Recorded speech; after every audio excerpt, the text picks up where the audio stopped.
Welcome to the One Life Church Single Moms Oil Change event.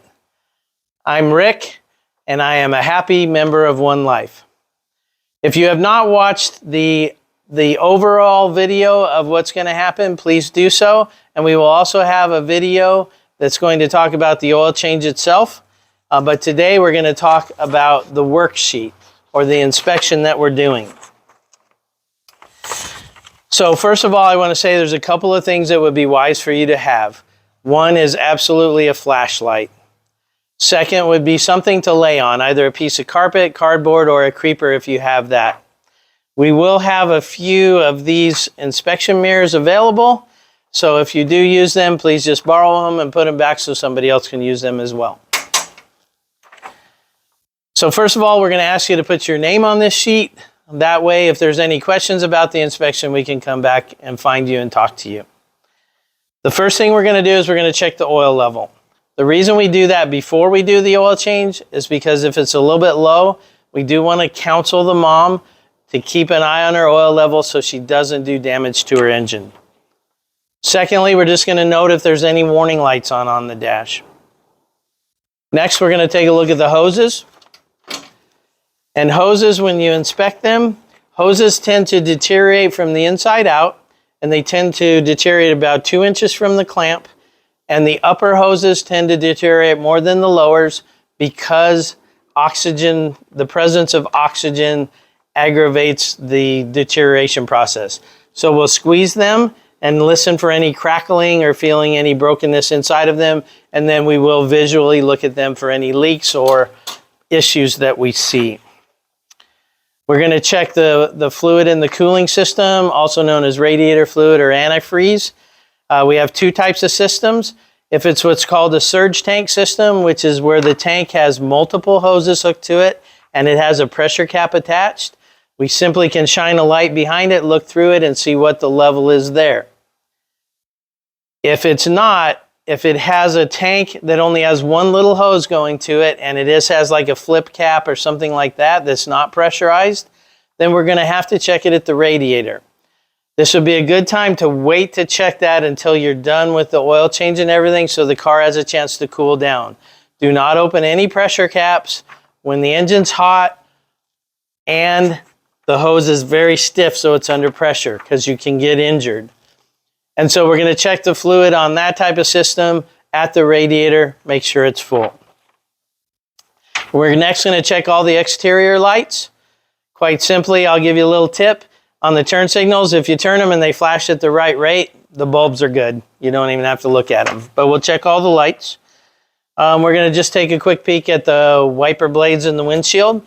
If you take the wiper blade and you just tug on the blade a little bit, if it tears, we know that the blade's deteriorated and she should probably put some new ones on.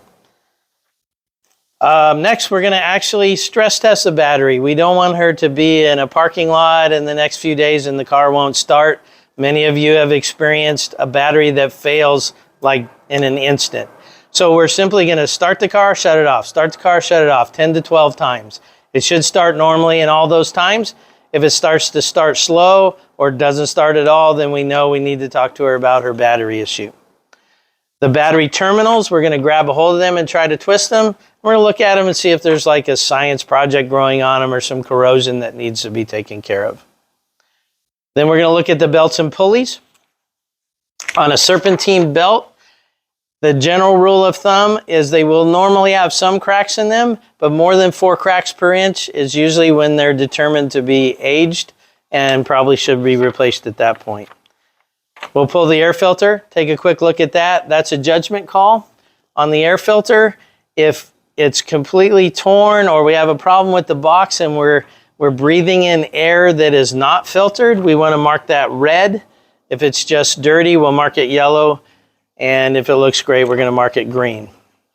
We're going to take a look at the front brake pads. You can look at the rears too if possible. We're not going to be pulling wheels at the event, but usually if you look through one of the holes in the wheel or from behind, if you use one of these mirrors, you might be able to get a look at the brake pads.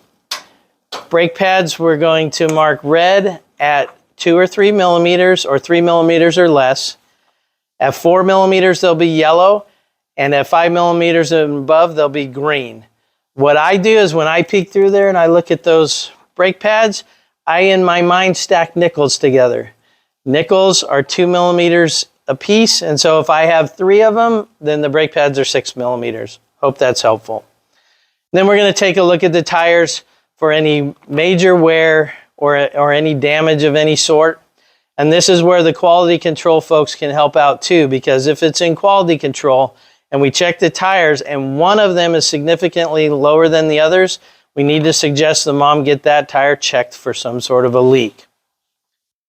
So once we've done all that, the only other thing on the inspection sheet for the mechanics is when we're done, we're going to mark off that we double checked the oil level.